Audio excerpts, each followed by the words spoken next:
And away we go. We are live. Thank you for waiting the extra 6 minutes to see us. Welcome to Thursday Thrive Tribe Live. I am your host for this broadcast, Cass Fachapanti, the co-founder and president of Operation Shockwave. And as you can see, I have the beautiful and amazing Desiree Bigelow from the PTSD Foundation of America. There were some technical difficulties. We apologize for that. But here we are, two amazing, powerful, badass women ready to talk about what it means to be a military family member, because we serve too. We serve too. So, Desiree, why don't you tell us a little bit about yourself? So I am the wife of Adam Bigelow. He is the Arizona chapter manager of the PTSD Foundation of America. I am the chapter's family support coordinator, facilitator, and my job, I guess you can kind of sum it up.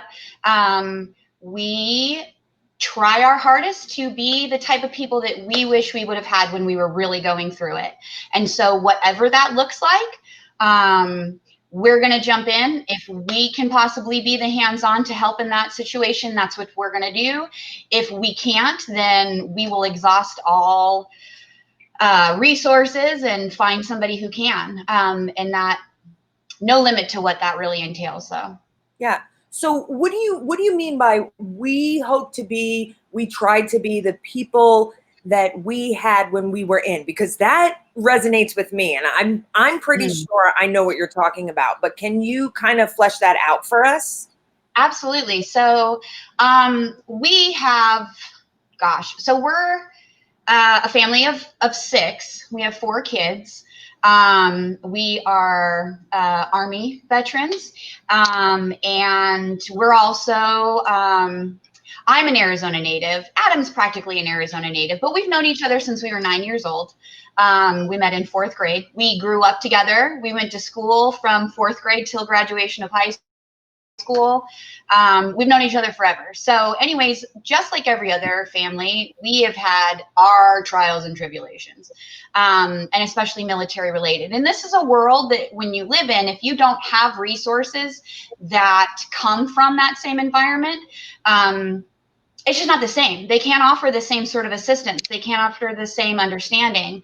There's a lot of stuff that puts us into a completely different category than the average American family when we are military related.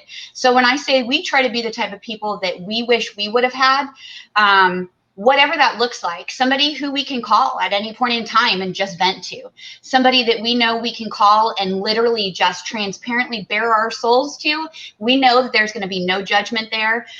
There's going to be nothing that is said that is going to be anything more than just true unconditional support and love. And we know that, that they're not going to steer us wrong in whatever it is, but also they can understand where we're coming from. We've been through a bunch of different things, whether it's VA disability or, the process of finding a job, the process of using your GI Bill, just getting through an everyday life day to day with 4 kids in tow. And that is something that every single person deals with, but it is a completely different world when you're dealing with it as a family of a combat veteran with PTSD or a TBI, or just, that whole transition from active duty military into the civilian world. It changes a lot of those situations. And to have somebody who has been through it and can kind of help you through it, whether it just be holding your hand or know that you're not by yourself or whatever it is. I guess that's kind of what I mean. Sure. We wish we would have people that were willing to do that and were knowledge and had already been through the stuff that we went through when we went through it, but we didn't. Yeah. So now, as far as like military cultural competence, do you see that that's an issue? Because a lot of veterans find that when they go and seek healthcare or they go out into the real world as civilians, as veterans, that military cultural competence there's like a civil military gap. Do you see that as a military spouse, as a veteran spouse? Yes, I see it from a veteran's perspective. I also see it from a spouse perspective as well, because a majority of guys are, it's already a challenge to get them to go out there and speak and seek help, because seeking help means that I'm going to have to divulge why I need help. That's already a huge break in what they have spent X amount of time learning that is not the way to do things. Right. And so that's already a hump. Being a spouse or a family member, now I will say that things are changing, and I don't know if it's because, other side, I walk in and I have like a fancy symbol and I'm like connected to a foundation. I can say that I've spent a lot of years and it not be the way that it is now, but I've been to a ton of appointments and I've literally had doctors where it's so much easier for me to be able to explain what's going on than it is for him, because he's already kind of breaking down before we're even in the appointment. He's already working himself up to try and get himself through this. And there might be some things that are missed or some things that are really hard for him to explain. I've literally had doctors stop and look at me and they're like, "And why are you talking?" Okay, and this has been my experience. I've been told plenty of times in numerous areas that I'm not a veteran, and so I can't be, I guess lack of a better way, it doesn't matter what, I can't be helped. Nobody's going to talk to me. And so there's a lot of obstacles in that. Yes, very much so. Yeah. And it's interesting to me because the only thing you're trying to do for your veteran, for your husband, for the one that you love, your beloved, is you're trying to advocate for his well-being. Right. So I'm trying to make the other half like any other spouse would. Right. Exactly. Yeah. So I find it, and that's something that we need to really kind of intervene with healthcare administration and those kinds of things, to say, nobody knows my veteran, when they have a traumatic brain injury. Better than I do. Correct. And all I'm trying and it's so much easier. Go ahead. I'm sorry. And all I'm trying to do is explain the situation, because he or she cannot. Right. Or in him trying to actually like figure out what words to say to explain it adequately, that enough is anxiety inducing enough to kind of make it that much harder. Just like anybody else, you have somebody, any partner, any relationship, my children, whatever it is, I know them better than anybody else, and sometimes better than themselves. It's a lot easier for me to put into words something that doesn't necessarily, or anybody that's kind of like a third party, I guess you can say, an objective third party, whether or not, absolutely it's important for his words and how he perceives things to be heard, and him to have that opportunity 100% to talk to his doctors and be the first person there. But I think it's just as important to have that input of the person who spends every day with them and is not necessarily in a place that is anxious about just speaking what's really going on at times. Yeah, absolutely. So what would you say has been the most productive, either thing that you've done or the productive action that has bridged the gap between you and him? Because there's oftentimes veterans will come to me, or more than likely their family members will come to me and say, I just can't help my veteran. I just can't get them the help that they need. They won't listen to me. So in an intimate relationship, right, as a spouse, or sometimes you guys do your PTSD support groups, you do your family support groups. A lot of times the parents are trying to help their veteran. So what has been some of the things that have helped bridge the gap between the family member and the veteran? There's a lot of different ways to go about it, but your very first step that you absolutely cannot miss is there's nobody that can help if they're not willing and wanting to get help themselves. There's absolutely nothing that anybody can do if they are not in a place to actively want and understand all that comes with the process that you need to go through, and making the commitment to do all of that. And this is something that we see very often now. Yeah, we get people all the time. They're like, we need help. We don't want to live this way anymore. And they come in, they jump in, they're all about it. And then you hit a spot where they're not ready to acknowledge that place. And without acknowledging that place, they're just going to kind of stay where they are. And that's going to get very frustrating. It's levels, but this is what I tell everybody. When you're in these positions, and when you're a family member, somebody that you love has PTSD, somebody with PTSD, whatever it is, mental instability altogether, your very, very first step has to be understanding that from this point forward, you need to figure out what you need to do to acclimate yourself to just constant change. You're never going to be like, okay, I just need to get here and then everything's going to be great. That's not reality. That's not reality in life in general, but especially when it comes here. You're going to be going like this, and you have to get to a place where you understand that and you're willing to just continue to work through that. Not just us, but obviously also them, Mm-hmm. Yeah. And I think, your important point about the veteran taking the onus of being like, I no longer want to be like this, because what we're always saying is nothing changes if nothing changes. And that, and what you said about life in general being like that is so important. Like, you always hear people being like, my job sucks. I hate the relationship that I'm in. Well, if you don't do something about it on your own, nobody in your support channel can help you do something about it if you're not willing to do that. You can lead a horse to water, but you can't force it to drink, right? Absolutely. Absolutely. And as a veteran spouse, what I can actually advocate for is, here's the thing. I've spent a lot of years just going forward within my relationship with trying to be supportive to active duty military, trying to be supportive to somebody who is a veteran, combat veteran, PTSD, TBIs, and I didn't have a manual for that, neither does anybody else. But I spent a lot of time kind of going about it the wrong way, and just give whatever I thought made sense to give to him. But really, it turned out to be a little bit more harmful than not, in the end.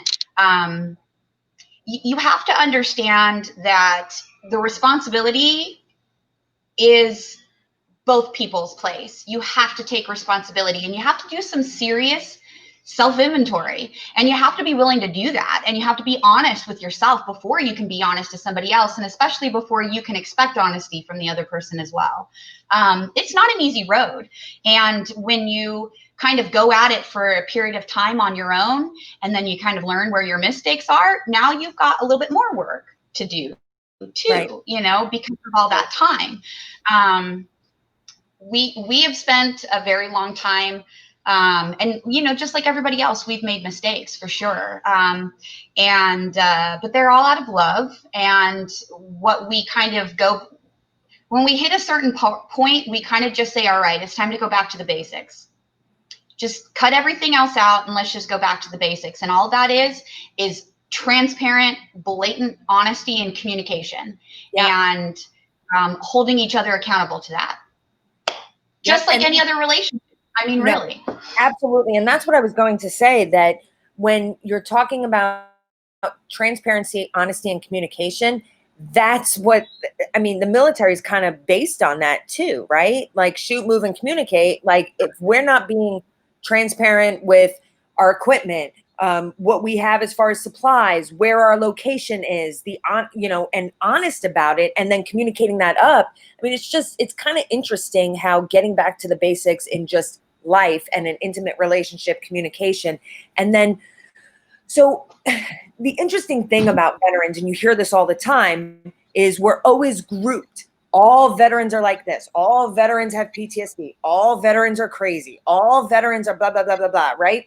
And veterans have a higher propensity to be exposed to like trauma, right? Whether it's combat trauma or training trauma or military sexual trauma or whatever it is. And that's understandable due to the nature of the job.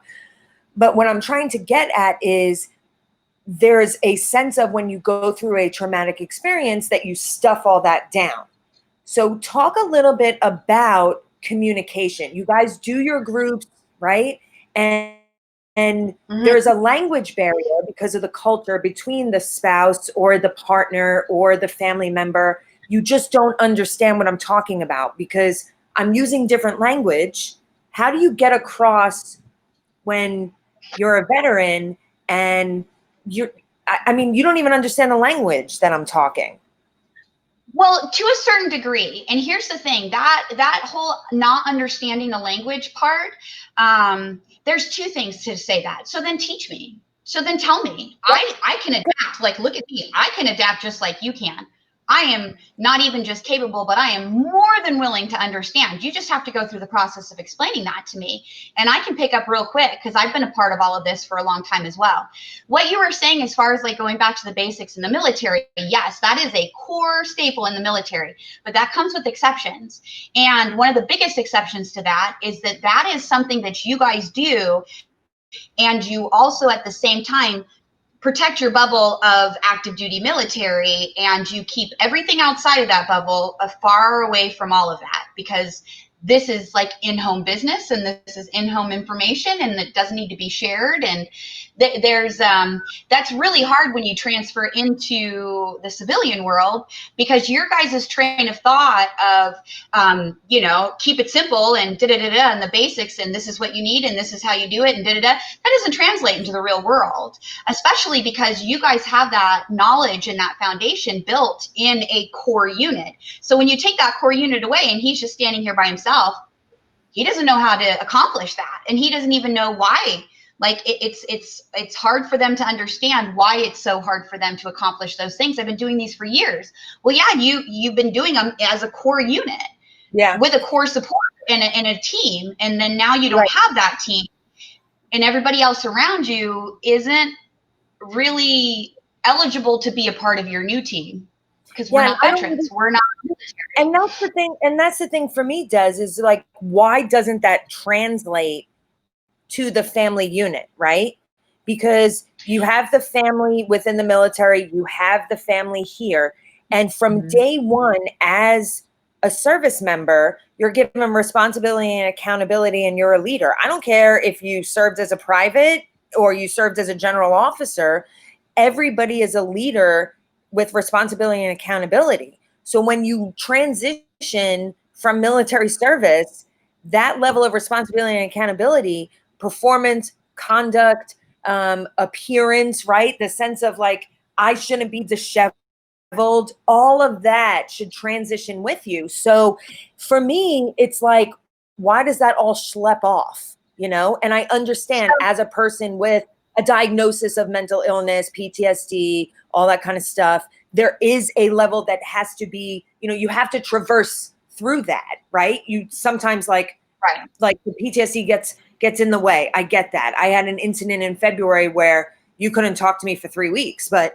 that is still within you.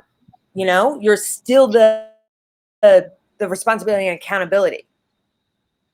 Absolutely, but there's a couple of different factors that are no longer there. One of those things is that in the military, you have a constant source of responsibility to hold yourself up to that accountability.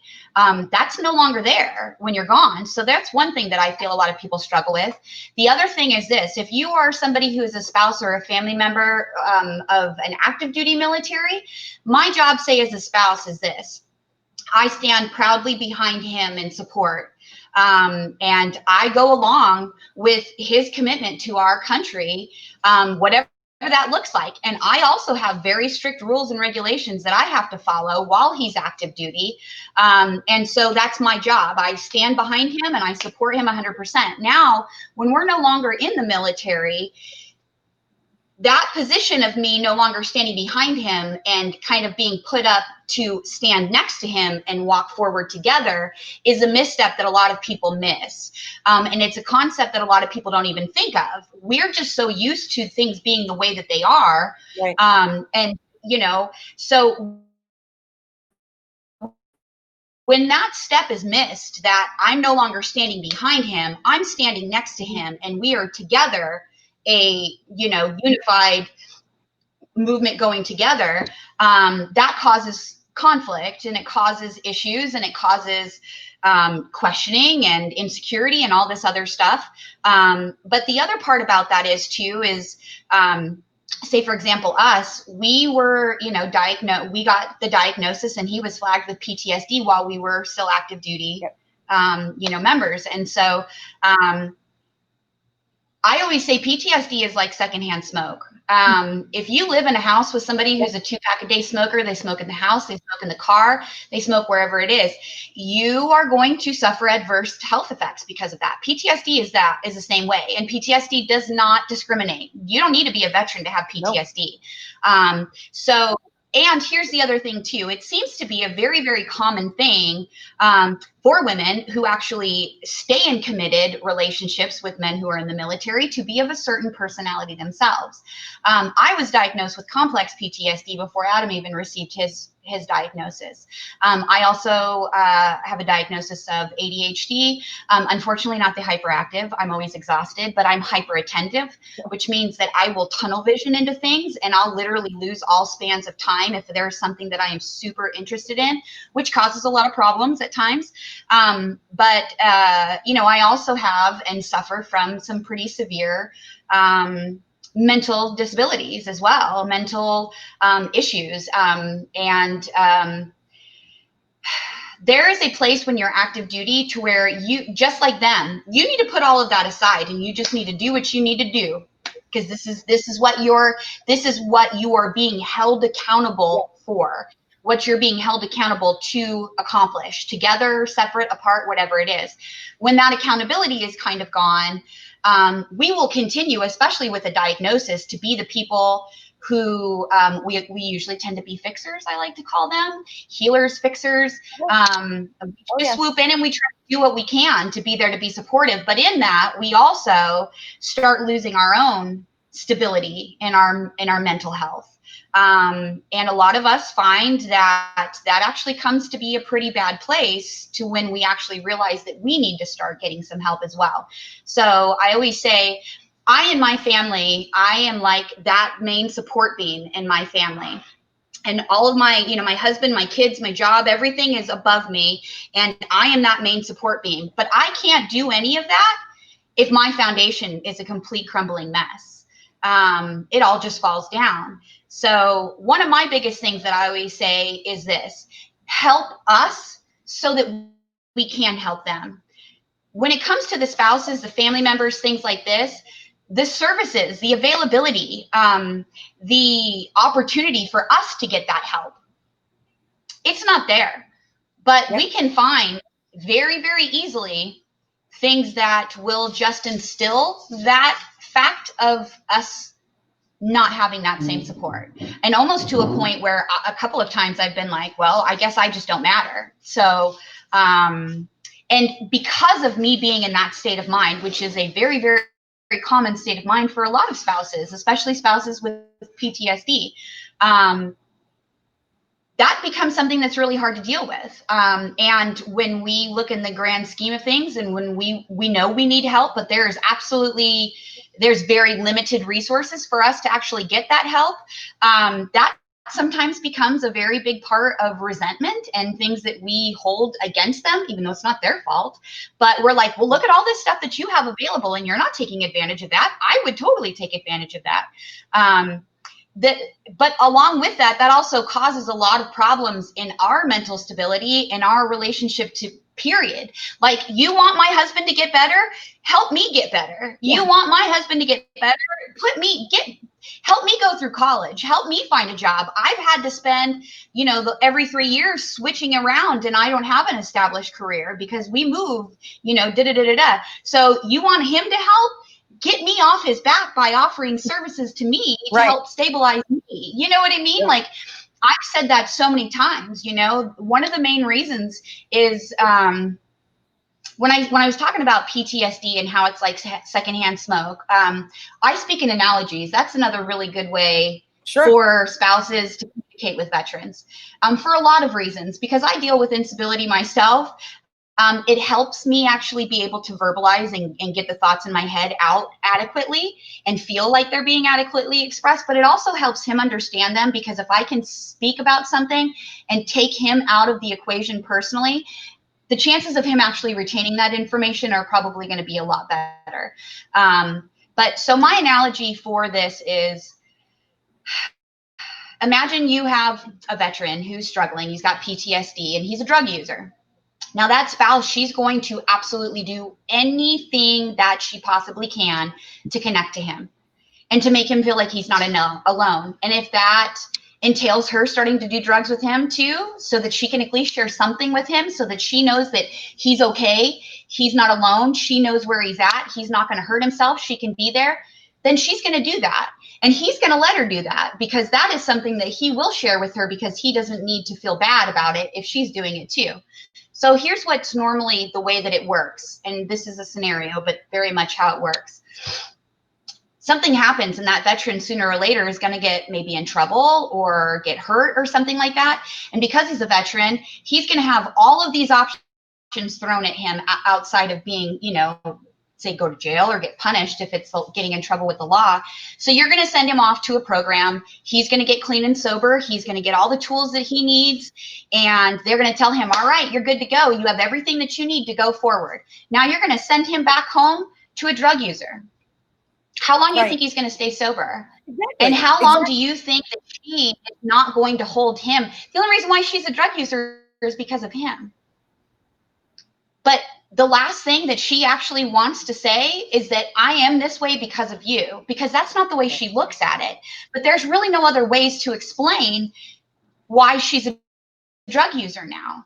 That's PTSD. I mean, that is literally a perfect example of a combat veteran with PTSD and his spouse, and how just general treatment programs. Now, you've also set him up for failure, because you told him he's clean and sober. He's ready to go now. He has every tool that he possibly needs to go out and do what he wants in his life. And then you send him home, you know, basically committing him to failure. Now he has one more reason to feel like a failure. He has one more reason to hate himself because of everything that he's done to his family. He has one more reason to feel like he's not worthy of succeeding and doesn't have the ability to succeed.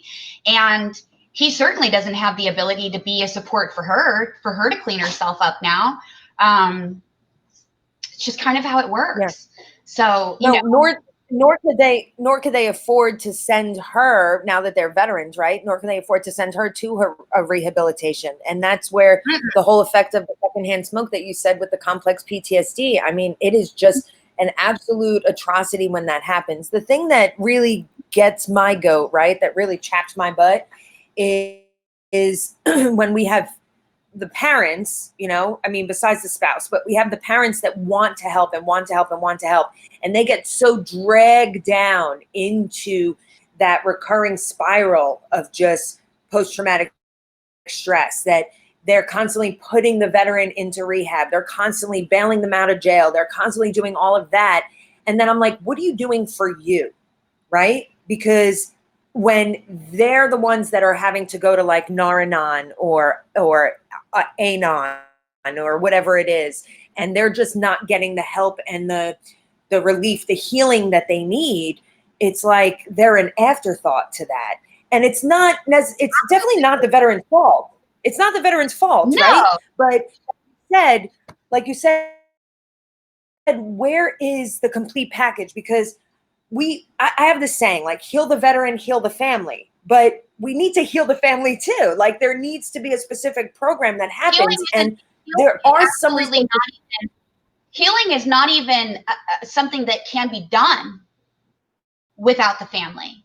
Because this is the whole thing. You can throw everything possible at a veteran.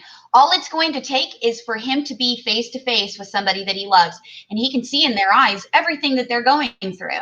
And that's all it's going to take to break him down. That's it. Right. And I look, and I look at I look at the kids all the time, right? Because I mean, from the ages of 3 to 8 are huge imprinting, from a psychological perspective. So you have a kid from 0 to 8, 3 to 8, whatever you want to say. But what about those teenage kids that know? I mean, we take for granted a lot of times what children know. Children see it all. They see it all. Yeah, we have 4 kids. So we have 3 little boys that are 5, 8, and 9. And our oldest is our only daughter who's 19, almost 20. So we cover the whole spectrum. And yeah, we as parents, this is another thing too, when it comes to that parent thing, and the parents of veterans. I know I'm a passive person for a majority. I hate conflict. I will avoid conflict. If you place me into it, I'm pretty good at handling conflict, but I prefer not to. You mess with my kids, that's a deal's off. I am a mama bear, and so I can totally understand how that works. And for parents, all they want to do is be there in any way that they can. And all they know is what makes sense to them. There's nobody out there telling them what is actually going to benefit their sons. And sometimes what's going to benefit their sons is probably what they've been trying to keep their son from having to go through for years. But when it gets to a point with parents, especially, who are always there with the pillow, now what the veteran's problem is that he has absolutely no grasp on cause and effect, on action and consequence any longer, because he's always had somebody there to take care of it. And it's not that he is trying to take advantage of that. He just doesn't know any better, because this is the way that it's been. I can do all of this, but I'm going to be okay because I can go to vet court, or my mom's going to bail me out, or they're going to find me a program, or all of this. And for a parent, the hardest thing in the world is to tell a parent, who comes to you and asks, like, I know that everything happens for a reason, but I'm really just trying to figure out what the good is about what's going on right now. And to try and tell a parent that, well, I know that your son's in jail right now, but the good part about that is at least you know where he is. At least you know he's not using. At least you know he's not in a ditch somewhere. And that is, being the person to say that is gut-wrenching. I couldn't even understand fully what that would be like to hear. But it's rough. It's rough. Yeah, and to see your son or daughter in a hospital bed in a medically induced coma. I was there just a couple months ago,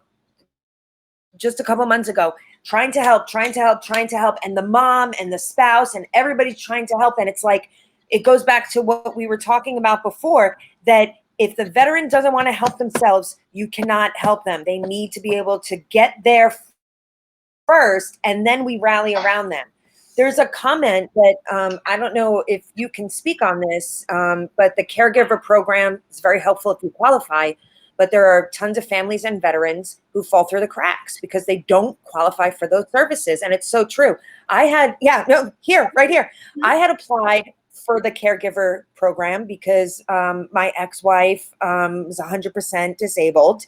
And I did it 3 or 4 times, didn't qualify at all. And it was real. The craziest part about that is that if you weren't actually connected or a spouse of that veteran, you're more likely to get approved as a caregiver, and you're actually more likely to get more benefits than a spouse would as a caregiver, even though that spouse is 100% the caregiver, point blank, period. It's very, very crazy. It's extremely frustrating, and it makes us feel like we're crazy. Like, this can't be the way that it is. It's so illogical. And there are a lot of programs for the family members, but a very, very, very large majority of those programs, you have to actually be certified as a caregiver to qualify for those programs. And it is not an easy process to get qualified for that. And it's not an easy process to stay qualified for that either. Yeah, you have to re-up every year. It's a lot. Interview. Yeah, no, I mean, and Jan is right. Jan is with Dogs for Vets. Yeah, Jan is with Dogs for Vets, and you have to re-up every year. It is just so difficult. So what there are some programs out there. Talk about the group that you run and that you meet with. Is it every week or every other week, the family group? So we do 2 groups a week, every Tuesday at 6:30 to, I say 8:30, but it's usually probably closer to 9 Arizona time. We do the family support group, and that is, I know that you talked to Adam last week, and excuse me. We also go through a manual that's for the family group as well. We're not as dedicated and strict as the guys are. Our family group is a lot different because we are a lot different than the family than the veteran group. But then we also have another group on Friday, which is same time, 6:30 to 8:30 or 9, and that's our family social hour. So I like to, I mean, a week can actually, a lot can happen in a week. And so the social is more about all of us getting together to just be able to talk about our weeks so that we could really take the time on Tuesday to focus on what we're focusing on as far as like the support part of it and the learning part of it and the diving into specific things and working on those things.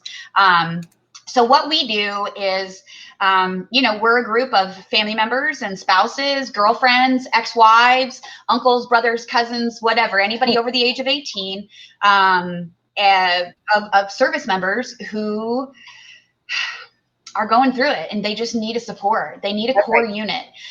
We also are 100% confidential. We are just a group of people who totally understand where you're coming from, and we can be there to listen and to help you through your times without any sort of judgment or conditions. We don't care if your service member is a part of our warrior group. That doesn't matter. We don't care what his discharge status was. I cater to them. I'm like, you got an ex-wife, you got kids, tell her to call me, because it's I'm here to be that support to anybody who needs it, who has somebody in their life that they love that's a combat veteran with PTSD. So twice a week we have actual like structured groups. A majority of the work that I do with a majority of our family group members is all the other days and hours of the week, and that's more of a personal, just one-on-one. Somebody, it takes a lot. You have to develop trust to get somebody as a family member of a veteran to actually open up to you and to carve time out of their day, and put other things aside to be able to work on themselves, which is the hugest part. Well, because they're putting all of their effort towards the veteran, right? And then there's this like, oh, I'm supposed to heal too, right? And it's like, yes, and go do something for yourself. So how did they link up with either the Tuesday support group or the family social hour on Friday? How do they get to be a part of that? You can go to my Facebook group or my Facebook account. It's on there. Our Arizona chapter foundation also has a Facebook, and all of our meetings are posted on there with the Zoom links. You don't have to live in Arizona. I have people from Tennessee in my group. I've had people from all over the place. Texas, North Carolina, Oregon. It doesn't matter where you live. I'll still be here. And the links are there, and or you can just reach out to me personally.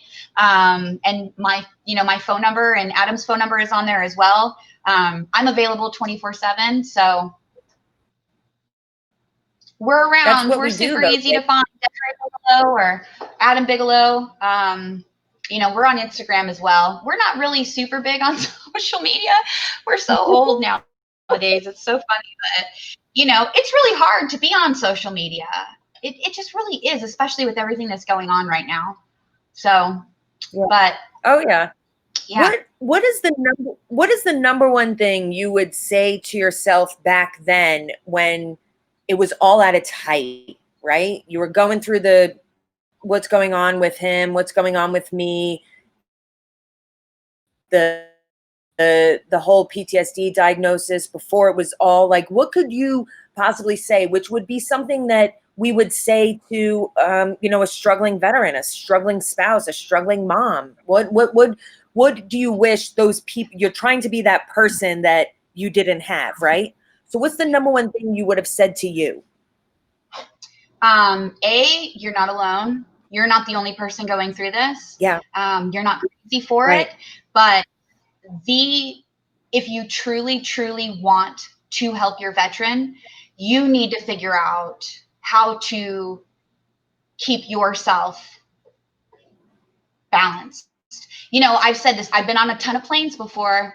I've been on hundreds of flights, and they always say, if we lose cabin pressure and that thing drops out of the ceiling, you put your mask on first before you help anybody else. And no time have I ever heard anybody say, unless you have a veteran with PTSD sitting next to you, then you help them first before you help yourself. That right there is something that it took me a very long time to recognize. And here's the other thing too, it's not a really easy pill to swallow, but it is something that needs to be said. We put ourselves aside and we jump in there freaking head first, feet first, however we need to do, cannonball in there, trying to be whatever they need us to be. And when that doesn't really work out so well, we try to hold them accountable for that, but they didn't ask us to do any of that stuff. So we need to also hold ourselves accountable for our own actions and behaviors and missteps. Yeah. And also understand that, in the scheme of things, when you're ready to start healing from things don't really have to be like burdens thrown on each other to address issues and work through them. Like, yeah, there's a lot of stuff that we've both done in the past that's not really great. We've both made a lot of mistakes, but we need to identify what those mistakes are so that we can move forward. But that doesn't mean that we need to sit here and like beat each other up over it. Like, you can't address an issue without placing blame on something, Perspective is a huge thing. Huge. And those comments are coming up in the chat as well, as like the veteran gets on defense and they're being, they're tired of being told one thing versus the other, that nothing's wrong. They're tired of fighting. And I think it's interesting that you bring up that whole, I like the analogies. I speak in them all the time, right? Absolutely. Yeah. No, so one of the things, and it's so evidence-based, is that when we don't take care of ourselves, it's kind of like that whole thing with first responders, with military people, with CEOs. They work and they work and they work. And then 6 months after retirement, boom, they have a heart attack or something happens, some crazy cardiovascular disease, some metabolic disease, whatever it is. And that's what happens to the body, that when we constantly go, we operate at this level of stress that is so high. Then finally, when it's like, oh, let me take care of myself. Okay, well, then something huge happens, something crashes. So if we don't put, the consideration on ourselves at some time and constantly like PMCS our bodies or PMCS our mental state, then at one point it's going to become too late. It's going to become too late. So do you want to live in a thriving relationship with your beloved, or do you want to not have a relationship at all? Because it will be too late. I 100% agree. I've said this to a bunch of my family members as well. And here's the thing. We have to understand that when it comes to, say, your stereotypical relationship or marriage of a man and a woman, we don't speak the same language. We don't process things the same way by any means whatsoever. So there's already a step right there. But it doesn't matter what you are, boy, girl, trans, whatever it is. When you're in a relationship with somebody and there's tension, there's insecurity, there's, mental instability, whatever it is, that makes that communication extremely hard. But one of the biggest things that needs to be said for us is we need to set the example of how we want to be treated. And we need to understand that when we don't do that, what their reaction is not at their fault. It's sometimes our fault because we've set the standard of how we want to be treated. If we give ourselves away and we don't focus on ourselves and we're like, here, 24/7, whatever you need, I don't matter. Well, when he starts actually living life thinking that he doesn't have to worry about my feelings, he doesn't have to worry about me, I got me, I don't matter, that can't be his fault because he's following my lead. Now, that's another hard pill to swallow, but at some point, if you really want to move forward, like I said, self-inventory is something that is extreme. It's hard, and you have to be able to look at yourself honestly and evaluate those things that need to change and understand that there's been missteps and that they need to be fixed. And a part of that is you need to set the example of how you want to be treated, especially within a relationship. When it comes to veterans, obviously there's not enough resources, and we'll all say that. I mean, there's just not. But the thing is that we can't take that on ourselves at the expense of ourselves either, because we have to be 100% for them and for our family and for everything else. So that intricate part of sane, balanced, for us to matter in the relationship, in the conversation, we have to set that standard. And he doesn't know that that's something that we need if we don't voice it to him completely transparent and hold him accountable to the expectations of what we're asking. It's a slippery slope. I always say too, the common thing when I talk to spouses is he doesn't open up to me. He doesn't talk to me. He won't tell me what's going on. He won't express to me what's going on. I always say, you need to make sure that you're prepared and be careful what you ask for, because here's the thing. If that's the type of veteran that you have, when he actually does open up, it's probably not going to be in like the sweetest, the calmest, the greatest situation. It's probably going to be under some duress, maybe with some alcohol involved or something like that. And you need to be prepared because you've been asking for so long for him to open up and explain what's going on. As if he hints any sort of judgment, any sort of, oh my gosh, that's going to be the last time that they open up to you, And so there's a lot. Now, if we can actually get to a place where people can understand what the process looks like to actually take care of ourselves and let them take care of what they can take care of, we take care of what we can take care of, and then together we work together on the stuff that we take care of together. And really the only way to do that is with both people being completely willing and committed to whatever that looks like to make sure that happens. And a huge part of that is having complete, transparent, and honest communication with each other.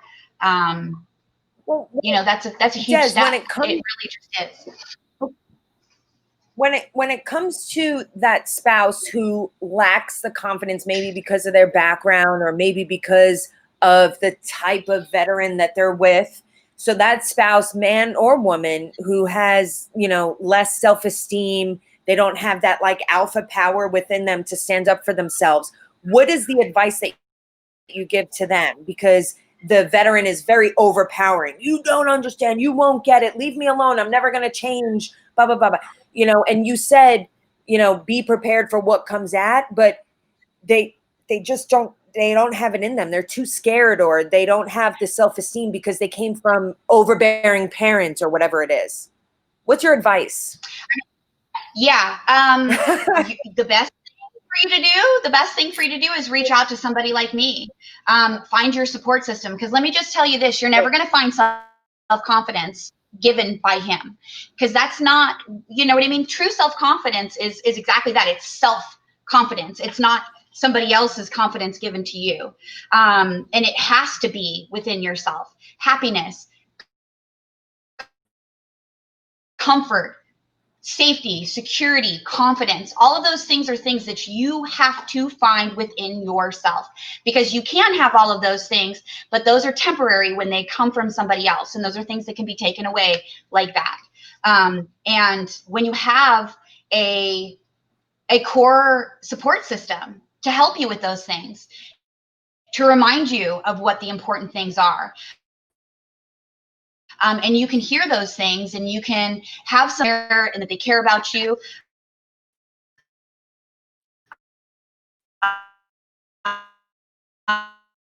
and they understand. Honestly, I've always been somebody who just like thrives in the crap. I grew up that way, struggle and trials and tribulations, and I can keep on going. I thrive in survival mode, but I had no idea what to do with myself when survival mode not only wasn't necessary, but actually was doing a lot more damage than good. And when you have a core group of people like us or my family group or, things like that, it makes that transition and that discovery and figuring out how to go about that makes it a lot easier. Yeah. This was absolutely amazing, Des. We went 20 minutes over what we were supposed to, but I feel that the conversation was absolutely necessary in order to help the community. And it's always wonderful seeing your face and listening to you, because the amount of knowledge and wisdom and passion that you have to help the community just flows from you. It is just amazing. So I put in the chat to go to your Facebook page, to go to Bigelow's Adam's Facebook page, so that people can join the support groups. I know you and him work tirelessly to help the community and to help the family members. So thank you for what you do. It's just a blessing to have you both out there and working so hard. We feel the exact same way. Just like Adam said, we definitely can't do this alone. And we love having people like you and your organization and all the other organizations that we work with, because it takes a community, and we all have like our own little niches in this community, and those are necessary to have. And then, but together we all pull together, to serve as this huge force. So yeah, we're all here. We've all been through it. There's absolutely nothing that you can talk to us about that we haven't heard before, that we probably haven't lived through before ourselves. There's no judgment. Unconditionally, we're here. And this is also a huge thing. This job gives me purpose. It's been a huge part of my healing, because I don't have to ask anymore why. Like, I have a purpose for my past now. I don't have to ask, why did I go through all this stuff? And I don't have to blame myself or think that it was my fault or whatever.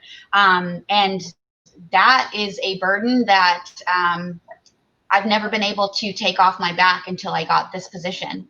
So I'm grateful for you guys and everybody else. So thank you so much. And anytime, again, you want to come on and spread more wisdom and, bless our community, I think it's wonderful. Can't wait for all this to be over so we can, get together and and hug. Yeah. Because you give the best hugs, dude.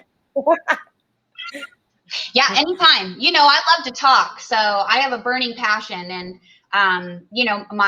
what my passion is something that the conversations need to be started, and it's kind of a hard thing to do, to go in not a veteran, but I live and I thrive and I work in a veteran-based world.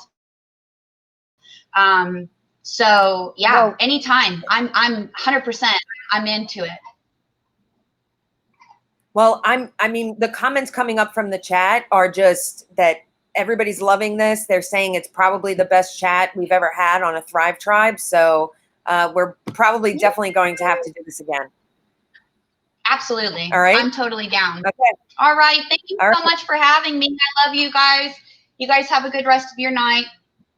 You too. Take care, Des. Thank you, everyone. Have a good night. Bye.